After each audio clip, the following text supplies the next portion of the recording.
What's up, y'all? I just want to talk about my experience with Ring of Honor, Supercard of Honor. I was fortunate enough to be able to go to New Orleans and with Bill. It was a crazy day. So let's kind of recap what happened. So a couple weeks ago, we decided that we were going to go to Ring of Honor and basically purchased tickets, bought Ring of Honor tickets, bought WrestleMania tickets, decided to do the whole trip. And trust me, last minute planning for WrestleMania is not fun. Luckily, we're only 6 hours away with the drive.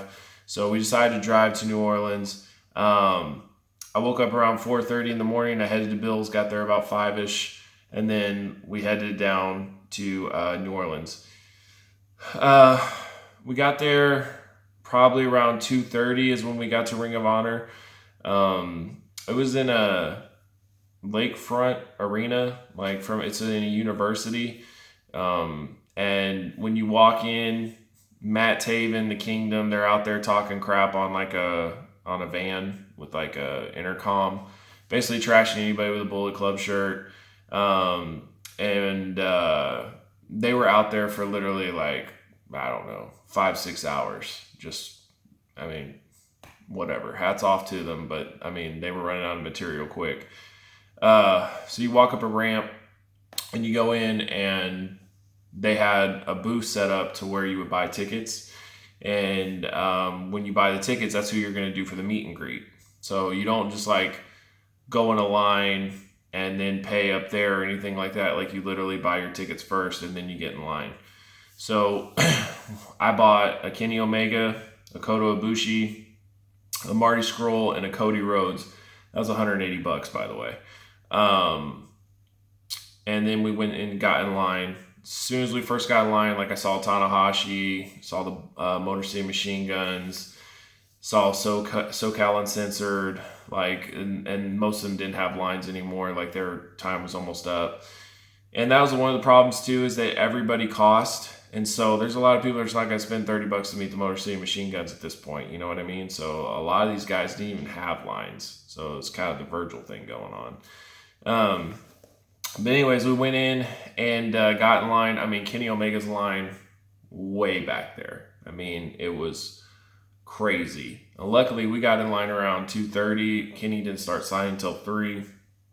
But the people that went and got other people's autographs and then got in line for Kenny, it was bad for them. Kenny and Kota walked right by us, and then they set it up, and I'd probably say our wait was 35 minutes or so to meet both of them. They were sitting right next to each other. Kenny was super nice. He liked my shirt. I had the Will Ospreay Ricochet shirt on, and yeah, it's super cool. Very friendly. Kota Ibushi does not speak English, so I had my ticket, and he seemed excited. And then I went to go shake his hand, and he bowed to me and said thank you. And super nice guy. So I met them. Then I went off to meet Cody, and Cody, man, he took a lot of time out of his day to talk to the fans. He was not in character at all. So if you were wearing a Kenny Omega shirt, he did not care. He didn't give you crap or anything. And he was super nice. I basically told him that I wasn't a big fan of his 2 years ago, but I'm a big fan now, and he's done a really good job being a heel and playing that character. And he said that you go through peaks and valleys in the business, and just told him they're changing the game, and it's amazing. I told him where we were from. He automatically knew it was a 6-hour drive, so he has a pretty good idea of direction. But yeah, he was a super nice guy. And then I met Marty Scurll. Told him that I'm a big fan of his. I first saw him in Dallas at WrestleMania weekend. That's where I saw Marty, Will Ospreay, Zack Sabre Jr., all those guys. And I've been a fan ever since. Super impressed by all of them. And he just said, you're too kind and very humble. And, I said, British invasion, you guys are taking over. He's like, absolutely. Super nice guy. And then we had a lot of time to kill. It was 5 o'clock, and the show didn't start till 7. So walked around. I saw Kenny King there. He had no line, so I went ahead and bought a Kenny King ticket. It was $20. Just talked to him for a little bit. I I watched him on The Bachelorette with my wife, so kind of know him more personally. So I was asking about his daughter and how things are going there and all that stuff. And he's a super nice guy. He let me hold the belt and everything. And then we had the show. So our seats were good. The only thing that would be a pain is they had a camera and it would pan out and then come back, and so it would block your view. But otherwise, it was pretty good. They first had like ROH panels, and they had that even at noon. They had like a Bullet Club panel at noon, which no way I was going to be there from like noon to 11 o'clock at night.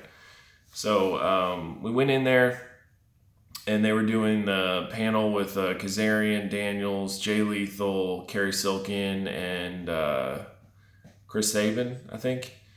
And that was pretty cool. It was a good time. And then they had the women's matches, which, I mean, the women in Ring of Honor compared to the WWE, I mean, it is a joke. Like, they are not very good at all.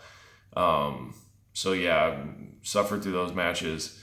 And then when the show started, Bully Ray came out to really fire up the crowd, and it was pretty cool. I mean, 6,000 Ring of Honor fans is really exciting. It felt like a big event. And, you know, they chanted Hall of Famer and all this stuff at him, and he was like total babyface mode, which really worked for him when he turned heel later on in the night. Because when he turned heel, he put on his Hall of Fame ring, and we just chanted Hall of Famer to show respect, so it was just funny. But anyways, matches that stood out, I mean, of course, Kota Ibushi and Adam Page. That was a good match. I really feel like one of them wanted to do the balcony dive if the New Orleans, Louisiana Commission or whatever weren't so strict on stuff like that, which sucks. But it was still a really good match. The Bucks and SoCal Uncensored with Flip Gordon killed it. That was an awesome match. Great to see live. I got some really sweet pictures in that match. Lethal and Tanahashi versus the Briscoes was It was okay. I wouldn't say anything great about it. It was more just like they're there. You know, you get to see Tanahashi wrestle, stuff like that, but it's nothing like amazing. But, you know, it was cool seeing them there. The main event of Cody and Kenny, I mean, I haven't talked about this storyline much, but I mean, it's incredible. It's absolutely incredible. They built this mostly on YouTube and in New Japan. The crowd was so into that match, and they were the ticket. Like, that's why people were there. They were not there for Dalton Castle and Marty Scurll, and that's why I have a huge problem with that match going at the main event, because it shouldn't have been. The main event should have been Cody and Kenny. And you could just feel the electricity in the crowd. I mean, I don't know if I've ever been in a wrestling crowd where they literally are there for that and that only. It was unreal. And Kenny is such a big star, man. Like, when you see his line wrapped around the building, when everybody's wearing Kenny Omega shirts, when everybody's talking about Kenny, like, Kenny is really over. So to see that, and then with Cody, I mean, like, he's like the best heel in the business right now. Unbelievable heel heat. I mean, the whole crowd chanted "F you, Cody." They absolutely hated him, and it worked perfect for the story. And he embraces the hate, which makes it even better. So it was a good match. It was more of a storytelling match. I didn't like how Cody necessarily dominated in offense. I thought it should have been more back and forth. I loved the finish though, because then it's like it adds more to that being the elite. Did the Bucks mean to kick Kenny? Did they not? Did they choose Cody? Did they choose Kenny? Who was that kick meant for? It was a dope match. I love the storyline. I love the electricity. Being in the building, it was amazing. Like, I just can't explain to you what it was like when they very first were in the ring and that bell was about to ring. I mean, even when the bell rung, the crowd cheered. They chanted "Holy shit!" Like before the match even started. Like, so much build up to it. It felt like an indie Mayweather McGregor. Like, it was on that magnitude for the independent wrestling. And it had to be for people to pick that show over NXT. Because in my opinion, the best show of the whole weekend was NXT. But still, the money match the match that people wanted to see the most that weekend was Cody and Kenny. And did it deliver? I think it could have been better, but I didn't leave disappointed. Now, Dalton Castle and Marty Scurll, I thought they had a good match, I think mostly because of Marty. I think Marty is leaps and bounds better than Dalton Castle. I think Marty is a way better representative for Ring of Honor. I was not a fan of Dalton winning at all. He shouldn't win. He shouldn't represent Ring of Honor. I don't care what people say. I think Dalton Castle sucks. He fits more of a TNA. Like, Dalton Castle would be perfect for TNA. He has no business being in Ring of Honor. But he is over, and I can't deny that. I mean, anytime I've gone to a Ring of Honor event, I've been to a couple San Antonio shows, I've been to Supercard of Honor, anytime he's there, he's over. But so is Rusev Day Chance, and so is New Day. But do people want to see them as champion? Not really, and that's the problem. I just don't think that Dalton Castle is a good representation of Ring of Honor at all. I bought this sweet shirt, Bullet Club Explodes. It was a dope shirt, and it was $30 if people were wondering. So yeah, I spent a lot of money at Ring of Honor. That's where I mainly spent most of my money on the trip. So if you haven't watched Ring of Honor yet, it's you can be an Honor Club member and watch it for $9.99 a month. And that's basically, now everybody has that, right? So there's Ring of Honor, Honor Club, there's WWN Experience $9.99, TNA has its own thing, WWE Network, New Japan World, which I am now a subscriber of. You name it, wrestling is all over the map right now, and you can get content any way you want it.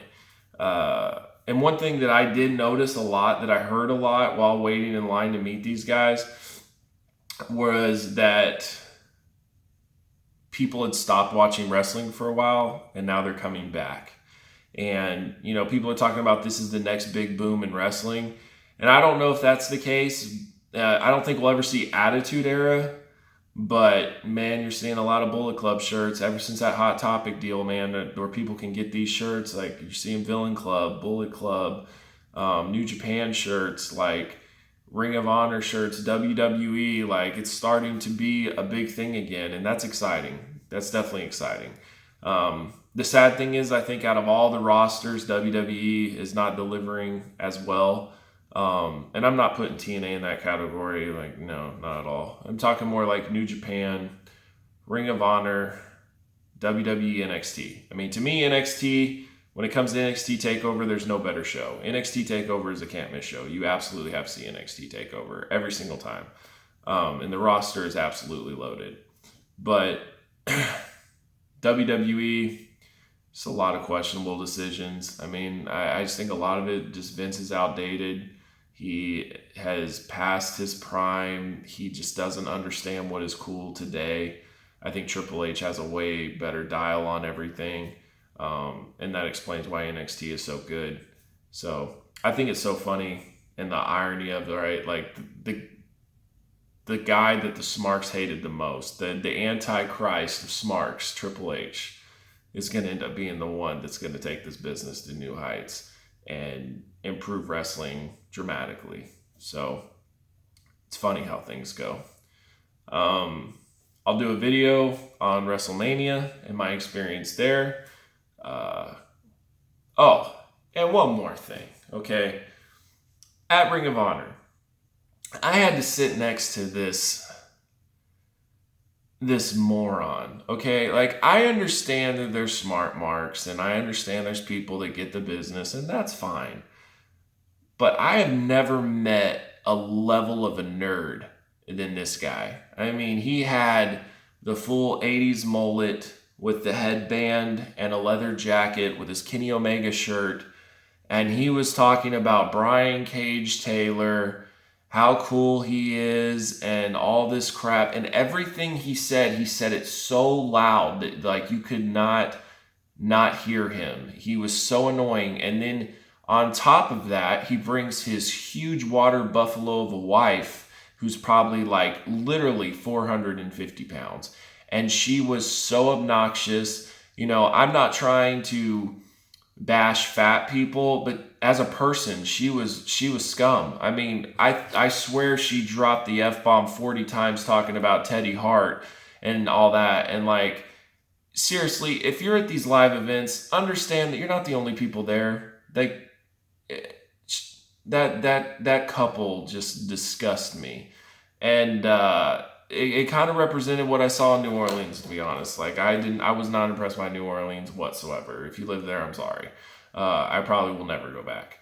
I wasn't a fan at all. So, anyways, that about wraps up my experience at Ring of Honor. Let me show you these real quick. So, this is the Marty Scurll autographed one, and they're all like Supercard of Honor style, so like kind of like commemorative, Cody Rhodes, Kenny Omega, Kota Ibushi, love this one, and I have a bunch of autographs, stuff like that I collect. As you can see, these are my figures. I need to give you a tour of the office. Like, my office is kind of like a big memorabilia room. I think a lot of people will enjoy it. So if I have time, I'll do that too. But yeah, that's my Ring of Honor thoughts. Also about Ring of Honor too, real quick.